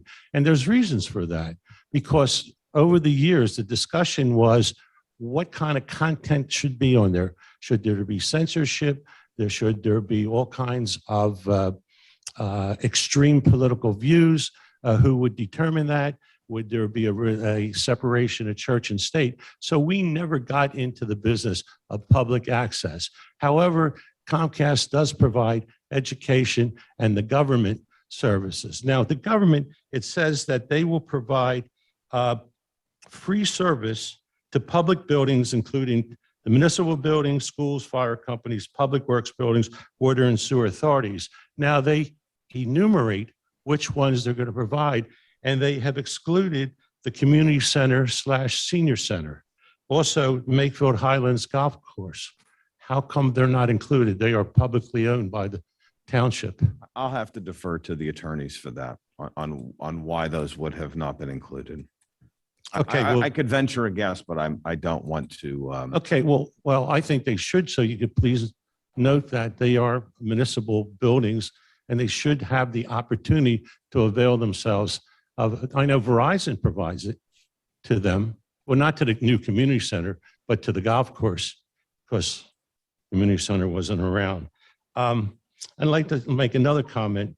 My Electronic Media Advisory Council has never been consulted, never been discussed about this agreement. In fact, I didn't know about this agreement until tonight, and I didn't know about it this week because, as I mentioned before, I did not see what the agenda was until I came here tonight. So I do believe that our committee has been marginalized, where we have a committee that will meet on an ad hoc basis to discuss issues such as these franchise agreements. This was, we are a review committee, and I think that we are not being taken advantage of the expertise with our committee. So I would like to point that out, that I feel that a great injustice has been done to the hardworking members of my committee. Thank you very much.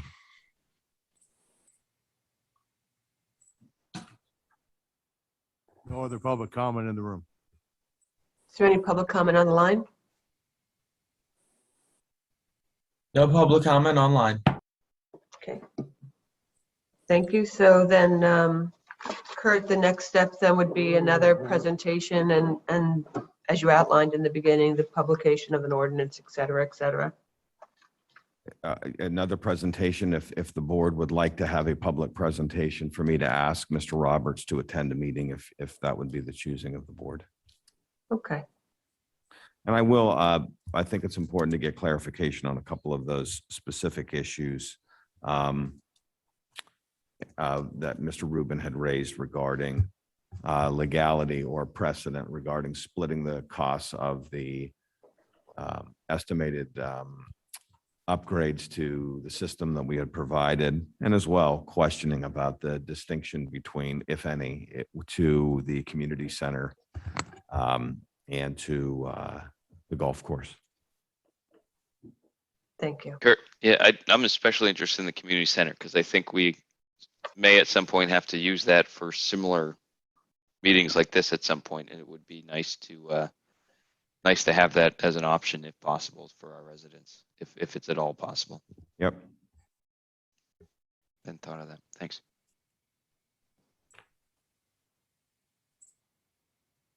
Okay. Then Supervisor reports. I don't have any myself per se. So with that, I'll pass it along to James. I don't have anything to add tonight. Thank you. Fred? I have one point. The Disability Advisory Board met, and there are going to be 3 openings in the near future. So if there's anyone in the township that's interesting to ensure equal access amongst township properties and our byways, please send a letter of interest to our township manager so that we can interview and put you on the board. And that's all I have. Thank you. John? Yes, the Citizens Traffic Commission was scheduled to meet on Thursday. And unfortunately, because we have calendar conflicts and we're down 2 members, we won't be able to make sure that we have a quorum of members, which brings me to reiterate what I had offered up last time, which is if you view yourself as an amateur traffic engineer, or you often comment on Facebook about traffic patterns, and you think you want to be a member of the Traffic Commission, I would strongly urge you to consider applying for the Citizens Traffic Commission. I know Township Manager Ferguson has placed that on our television channel to remind people, as well as our website. It's interesting stuff that you learn a lot about elements of just general traffic and traffic safety. The other report I'd like to make is the Trenton Mercer Airport Review Board met yesterday virtually. And the review panel wanted to request a 5-minute slot to update the Board of Supervisors and the community on the status of the airport expansion with TTN. Obviously, there's been some discussion about the impact of PFAS, which is a forever chemical, if you will, that is associated with lands that are from the Naval Center that are tied to the Trenton Mercer Airport. And they wanted to talk about generally what's been happening with Mercer County and the review process, the environmental assessment, and the actions that the community can take to address this. So I had urged them to formally request, they were looking for November 3rd. I asked them to send an email to the chair for consideration. So hopefully that'll be scheduled at some time soon where they can bring through and update the entire board and the community with what they have been doing in the process. Part of their work has been very much in a lobbying effort over the last couple of months. Obviously, they're in a difficult spot, or we're in a difficult spot as it relates to regulatory approval or authority on anything happening in Mercer County. We've made some progress with elected officials, not all of them, but many of them have stepped up across party lines to address the issue. So the hope would be that we could have a further discussion about that at a future meeting. And that's the net of my update. Thank you, John. Dan? Sure. Actually, most of my committees had their meetings canceled this month. The one that did meet, the Electric Reliability Committee, there's been some email traffic back and forth, but they've asked me to make a motion to, and this stuff we talked about, I think, back in March, our process in terms of having PICO come to the ERC, have some discussions, and then follow up, give our board a chance to ask similar or additional different questions, whatever. So I'd like to make a motion to direct our township manager to coordinate with PICO representatives to attend a future Board of Supervisors meeting that's mutually at a date mutually agreeable to both parties. So Dan, before anyone Second the seconds that motion. motion, I would like to have some understanding, since never really heard of that happening before that way. There was a quorum of the ERC, and that was Yes, on their agenda discussed. Yes. publicly. So I'll give you a little history, I guess, and pardon me if I get the dates wrong. I didn't see it on their agenda, but you're telling me it was on their agenda, that was published, quorum voted for you to do what you just did. So they first asked me to do that back in June. They sent, so let me go backwards. So and if you remember, I brought this up last meeting too during my liaison report. So we met, the ERC met with Ted Duran of PICO. I think it was a very positive meeting. Good dialogue, good questions asked back and forth. I wouldn't characterize it as negative in any way. I thought it was actually quite positive. And as follow-up to that, the ERC made a motion to put together a letter to send to the township manager that would then be forwarded to the board through the manager with their recommendation to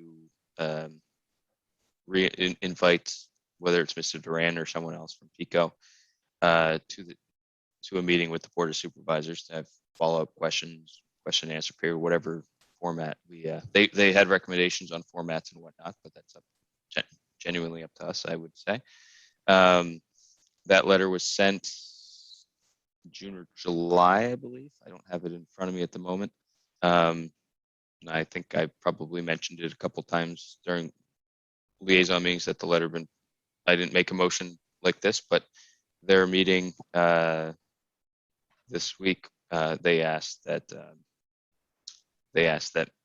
follow up with the township manager and Mr. Duran would occur to try and facilitate such a meeting. And then Suzanne, I think I was copied on some. I think you may have been copied on one of the emails that went to Kurt as a follow up with there were a mishmash of issues that were discussed because of recent outages and whatnot. But really, the main idea would be to basically follow up in a constructive way to hear. PICO's done a lot of work in the township over the last few years. I know the north side of town, there's been lots of tree clearing and upgrades to the system, which has resulted in in fewer outages than historically speaking, which has been a big benefit, I think, to a lot of us. At the same time, we looked at, this is just for context, we looked at numbers in terms of how many whole house generators have been installed over the last handful of years, and it's along the lines, I think, to the tune of $6 or $7 million spent by our residents to install whole house generators because of their personal concerns with that, which translates to maybe 800 or 900 generators, and not including the small ones that you might pull start kind of thing that are much less expensive, but some people have. So it's a mix of wanting to understand, saying, all right, there's a bunch of work that they've done. It's great. It's been very positive. looking at what might be planned for the future to further improve the system and reliability. Have some discussion, probably some positive, some feedback to PICO that they can take back to see where they may have room for improvement in communications and maybe areas of concern that the township has, and just generally an open dialogue to make sure that we keep moving forward with PICO to make sure that our reliability stays on the top of their agenda. That's all. I don't think it's meant to be, and I wouldn't want it to be actually. I don't think it's meant to be, cause a conflict or anything like that. Really, just have that conversation. That's all. Yeah, no, listen, I'm all for as much involvement as we can get. I do like process, not for process sake, but just so that people can understand how the system works. So, again, it may be helpful, and if you say it's out there already, if you could just forward it to me again, what their findings have been so far, so that we could tee this up with the members of the board and understand what the next steps would look like more clearly.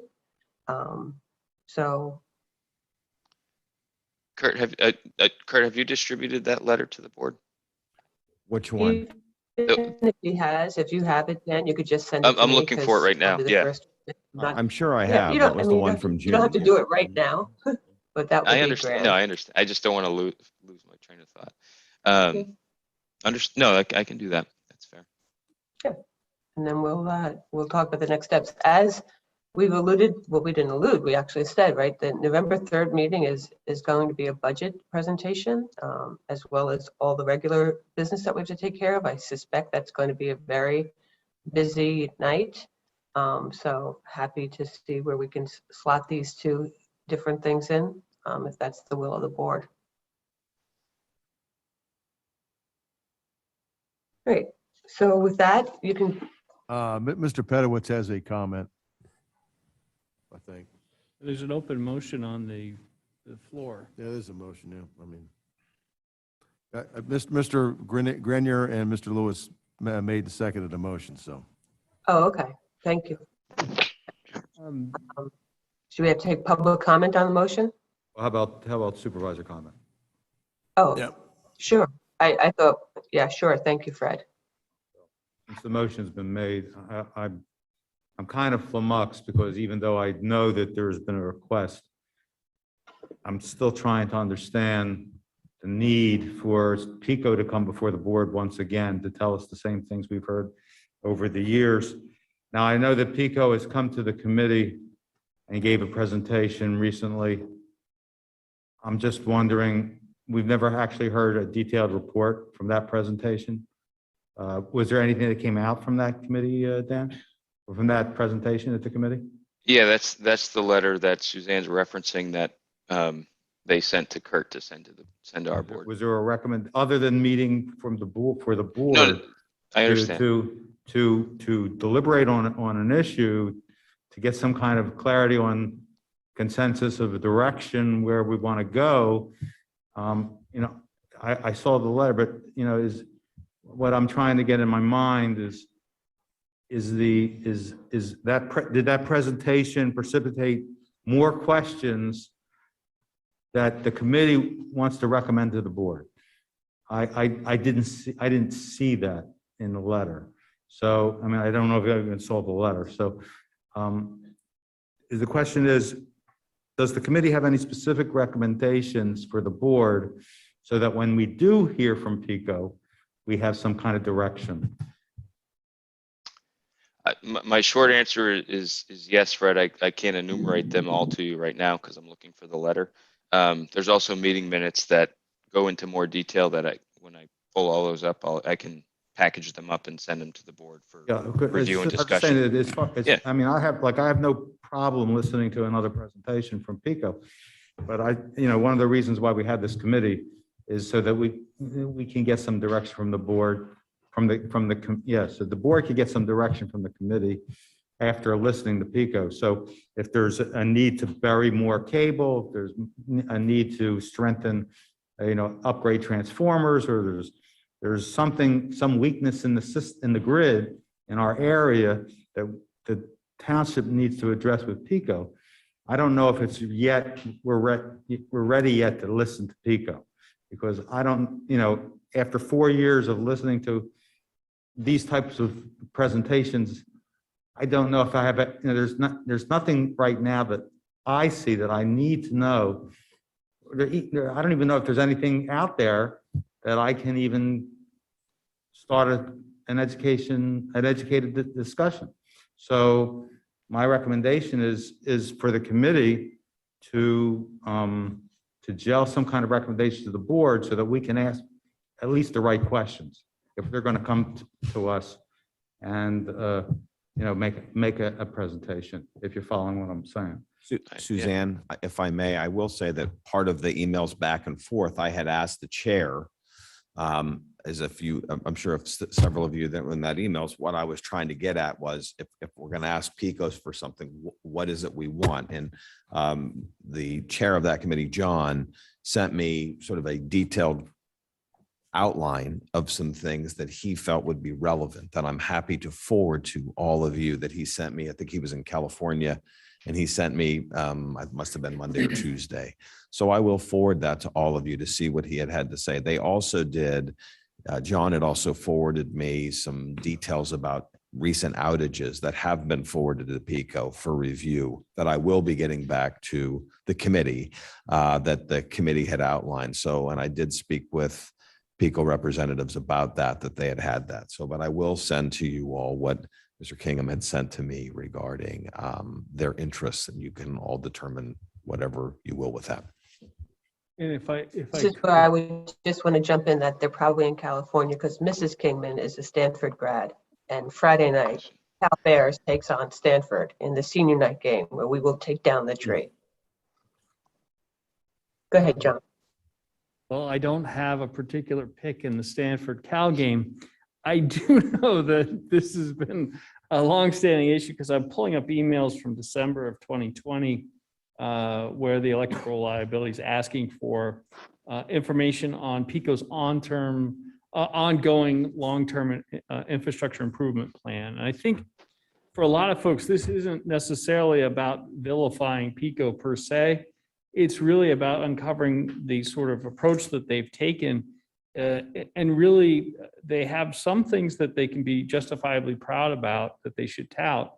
And there are some other areas where I think we need to work together to see that we can find spots where we're still having circuits that have excessive outages. And, we had circuits that were in the worst shape in Pico's service area that are now eminently serviceable. So we've seen improvement, but part of that improvement is us being proactive and aggressive with Pico and asking them to follow up and provide plans for us. And this isn't unheard of, and Pico has provided similar kinds of things where they've done open meetings and design sessions where they brought their folks to the community to talk about what they plan to do. And I think, like I said, I'm pulling up emails from the ERC going back a while asking for it. And my understanding was that that was going to be scheduled. So that's why I'm wondering why. But I think it would be an excellent idea to have Pico here. And I don't think that they would be, would have any issue for showing up. I can certainly talk to Ted, but they've been very flexible and stuff. I mean, if nothing else, I want to level set, right? There's been reference to minutes, but right now, and it could be a clog on our end, there's only 2 sets of minutes from the ERC. There's reference to the letter. I know Dan's going to send it. I appreciate that. Stuff from Mr. Klingman, I appreciate that. Let's understand what we have, what the ask is, and move forward from there. But there is still a motion. And so if no other supervisors have any more comment, then I would open it to public comment. It looks like there are 2 people, Mr. Pedowitz and Mr. Rubin are both, Mr. Rubin has actually made it to the mic, so he's going first. As I elbowed my way there.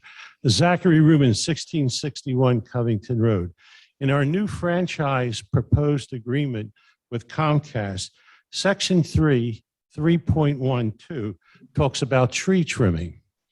it says Comcast or its agents, including contractors and subcontractors, shall have the authority to trim trees upon the overhanging public rights of way as to prevent the branches of such trees from coming in contact with wires, cables, or other equipment of Comcast. The tree trimming shall be performed in accordance with applicable laws and regulations. My question is, number one, have we ever seen an Xfinity or Comcast tree trimming truck out there cutting the trees or trimming the trees? I think they Mr. use Rubin. contractors if they do it. I mean, Asplund or something like that. Yeah. But that's not Pico, that is, It could be, it Verizon? could be both. I think both of them do that from time to time, depending on the location of the okay. wires and the Well, trees. talking about Can we electrical, limit the discussion right now to Pico and the motion, please? well, we're talking about electrical, we're talking No, we're about, talking about the request from the ERC to bring Pico back. So I mean, I'm happy to, after we get done with this, to let you come back up and ask about tree trimming. I'm well, I thought we were happy to talking about do the that, but if Electrical we could- Reliability Committee, and I'm just saying we should add that to their committee, saying that it should There's not a be on motion. Pico, that Verizon is agreeing to cut some of these trees down to help our electrical reliability. That's all I'm saying. And I believe Mr. Pedowitz has indicated he's coming to the mic now as well. Thank you, Dave. Lee Pedowitz, 247 Truman Way, Yardley. Being on the Electric Reliability Committee, the big issue there was an outage, I think maybe a week and a half, 2 weeks ago in Yardley Hunt. And the big issue from that was that the communication from Pico was almost as bad as the paving in Regency North. And in all seriousness, I think the first time Pico came out, you'll see it in your emails that, oh yeah, it's being investigated. Oh yeah, your lights are going to be back on in 2 hours. And then 9 hours later, they finally got their electric service back.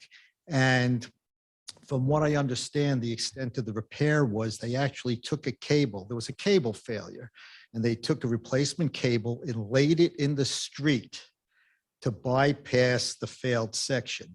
Now, as far as I'm concerned, I mean, this is probably it's probably like a 7,000 volt cable, but I don't know. I didn't see it, but that is definitely unsafe, especially in a residential community where you have kids running around.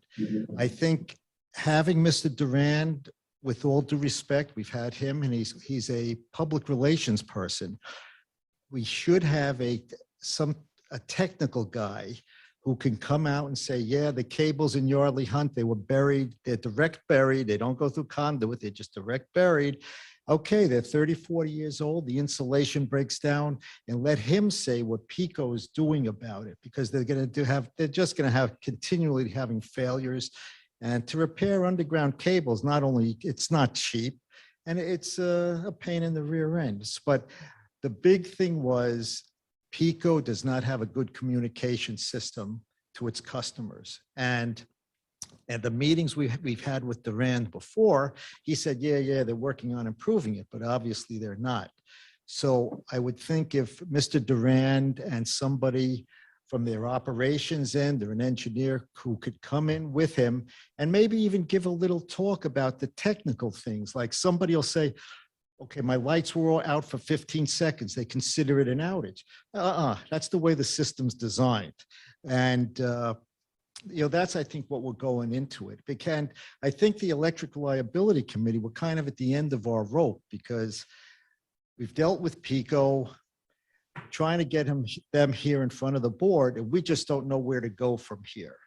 And, that's it. So should I sit down or no? Yes. Along those lines, though, there's a gentleman, Eugene Pitlowen, who's the area maintenance engineer for Pico.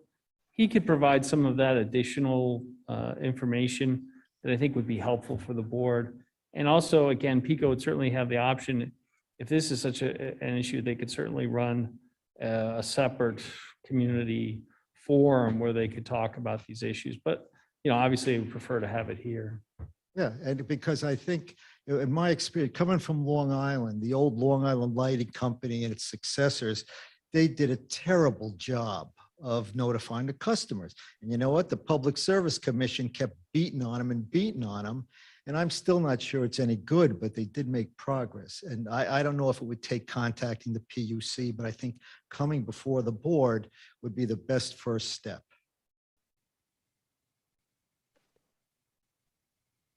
And for the board, if you have access to your email, you'll see the letter. It was an email, not a letter. I apologize. Thought it was an attachment. That was taking me a while to find it, so you can see what was requested. There being no further public comment. Is there specific request to the board from the committee to address the PICO? Yes, there's 5 primary bullet points enumerated there for you, Fred. So, I'm gonna do what I said, which is take all the stuff that Dan's sending, send any stuff that Kurt is sending. And then I will be happy to talk to the members of the boards about next steps. But with that said, I think we've discussed this out. So I will call the question. All those in favor of the motion, please signify by saying aye and raising your hand. Aye. Aye. All those opposed, please signify by saying nay and raising your hand. Nay. Nay. Motion fails 2-3. Okay, other business. Chair Blundy, if I may, I just need some approvals to be able to move on. We recently completed a competitive promotion test for police corporal, and I'm happy to announce that Officer Colin McTamany, that's C-O-L-N, last name capital M-C, capital T-A-M-A-N-Y, scored number 1 in the process. And I'm asking for the board's approval for Officer McTamany's promotion to be effective on Monday, October 25th. So moved. So moved. Second. John with the first, James with the second. Any discussion? Any public comment? That'll call the question. All those in favor of the promotion for Officer Colin McTamany, please signify by saying aye and raising your hand. Aye. Aye. Thank you, everyone. In addition, Congratulations, officer. And thank you, Thank you. officer, and to your family as well. well, thank you. And I hope to have this officer and other officers before the board within the next couple meetings for the board to greet them and to meet them and their families. In addition, I will be restructuring our command staff and making promotions in keeping with the police reform initiative statewide and nationally to ensure accountability and uphold police integrity and deter misconduct and enhance public trust. I would ask the board's approval for me to begin working on these changes, and I would certainly announce the promotions at a future meeting of the Board of Supervisors for your consideration and approval. Absolutely. Is there a motion? Thank you, John. Second, Fred. Thank you. With that, is there any public supervisor comments? Any public comments? No public comment. Okay, with Thank that, you I'll call again. the question. All those in favor, please signify by saying aye, raising your hand. Aye. Aye. Thank you Excellent. again. Thank you. And the Chief. last matter is police hiring. If you recall, the board approved the hiring of 4 individuals. I have 3 individuals for your consideration and approval tonight. These are not new hires. These are new hires, but they are not additions. They are part of retirements and to backfill positions. The first individual is Jevin Downs. It's Jevin, last name Downs. Mr. Downs is 34 years old. He's from Philadelphia. He attended Lansdale Catholic High School and graduated in 2006. He also attended Bucks County Community College, where he attained an associate degree in criminal justice. He graduated from Montgomery County Police Academy and received his Municipal Act 120 police training and graduated in 2016. He's currently employed as a Philadelphia police officer. The second individual is Brendan Montemarano, Montemarano. Brendan's 34 years old. He's from Falls Township. He attended Hopewell Valley Central High School in Pennington, and he graduated in 2006. He attended Rider University and he studied business administration. He also attended Temple University Police Academy and received his Police Act 120 training and graduated in 2021. Our last individual is Kevin Riley, R-I-L-E-Y.